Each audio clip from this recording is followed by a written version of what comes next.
Ang tunay na deboto, nagiging disipulo.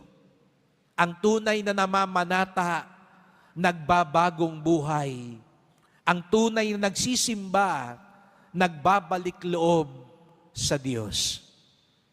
Kaya tinatanggap tayo ng Panginoon dahil gusto niya rin tayong tulungan. Kung hindi man mabago ang suot natin, dala na rin ang ating kakayanan. Mababago ang ugali natin, dala na rin ang kakayanan ng Diyos. Hindi man siguro mabago ang suot mo dahil wala ka pa rin pambili ng mas magarang suot. Mababago naman sana ang puso mo at ugali mo dahil sa awa at biyaya ng Poong Nazareno. Ito sana ang ipagdasal natin. Aanin mo rin naman ng magarang suot, magandang suot, pangit naman ang ugali.